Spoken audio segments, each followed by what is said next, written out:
Look, I'm not the greatest orator in the world, but I'm certainly not a simpleton when it comes to reading comprehension. The TWAB is straightforward. If you're using any of these hardware or services with an intent, according to bullet point 1, 2, and 3, to get an advantage over what the game designers intended, they're going to take action against you, and you're going to get banned. Quite simple.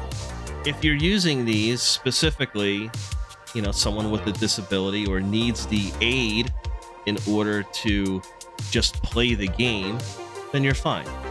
What's not clear, the checks and balances that they use. Now, listen, Bungie as a business, as a corporation, as a developer, as a studio, they're not going to go into every single detail about what their checks and balances are. They're basically going to say that we will be monitoring.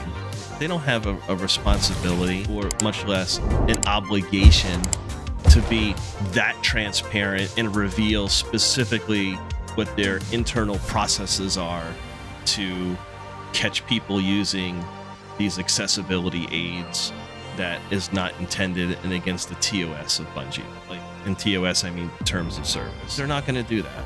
Anyone looking or adding Bungie or Hippie or any of the other CMs, community managers, just don't. They put the TWAB out. If you have a legit concern, there's other channels to go to, and there's certainly a constructive way. You're a consumer. Every consumer has the right to message Bungie and expect an answer. If you're going to whine and complain and just do the typical social media angst, capital WTF exclamation point, hey, from gamer to gamer, just don't bother. You're just doing it to, I don't know, maybe get impressions and clicks and stuff. If you're actually looking to engage in a constructive dialogue or just get an answer to a question, there's definitely better ways to go about it. Putting a shit post out there.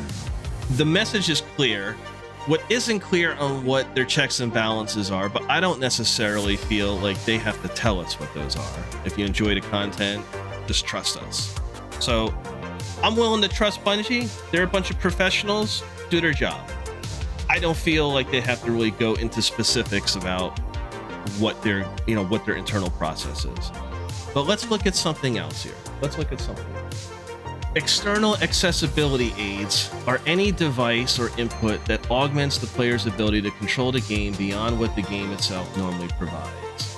So this is where I have a concern, right? This includes, but it's not limited to, programmable controllers, keyboard and mouse adapters, advanced macros, or automation via artificial intelligence. Now, for those of you that want to use a SCUF controller, or you're a PC player and you want to just put a macro in, or you currently use a macro to resource dump at a vendor. Maybe you program something, and again, I don't even know how to put macros together, but I can imagine you can do something. Instead of having to spend your glimmer on something, you can just hit a button, spend a whole $250,000 of glimmer. Is that cheating? According to the language of what we just read, Bungie isn't going to look at that.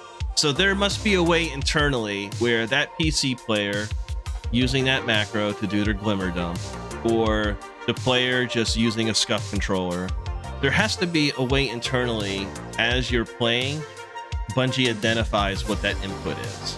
I guess based upon the data that comes after identifying the player using that device, then they're able to distinguish whether it's being used in an abusive way. That's kind of how I'm interpreting their internal process.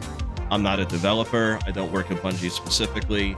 If you are a dev or you are familiar with Bungie's specific process, or just the other developers or studios' internal process in regards to what I just aforementioned, please share with us. I really want to know. I'm just curious. Also, in quotes, experience the game designers intended. Now, it means that content meant to be difficult or prestigious designed like that for a reason. Yeah, straightforward. We get that.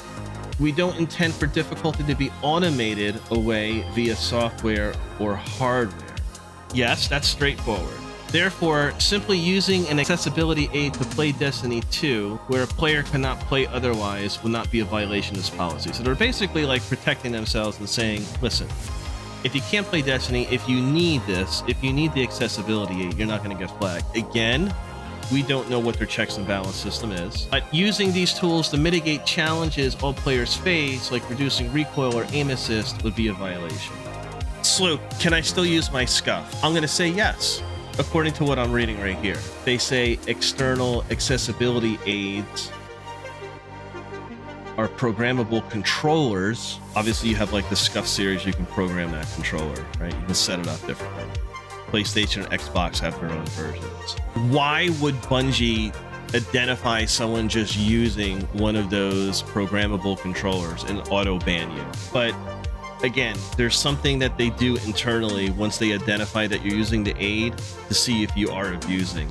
I feel very confident in saying that, because if it was just black and white, if you plug in your scuff or you hit a macro and it's not doing something to quote unquote like cheat the game, that doesn't make any sense.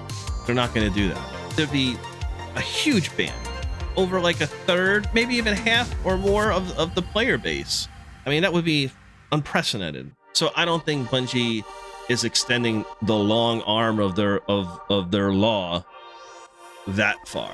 I think everything goes back to what their system is internally to identify not only A, player X is using an accessibility aid, but then how are they using it once it's detected. So it's kind of like trust in Bungie to do the right thing. So again, if you think that's bullshit, if you think I'm off base, if you think Bungie's off base, let me know. You know, this is your chance to let your voice be heard. And as we all say here at SloopGaming and Zero Hour Podcast, let's level up together. You know, the more information you provide and share, the more in the know the community is, and the better we all are as gamers and people. So definitely share your thoughts, whether here during the live stream or in the comments section in any of the video uploads.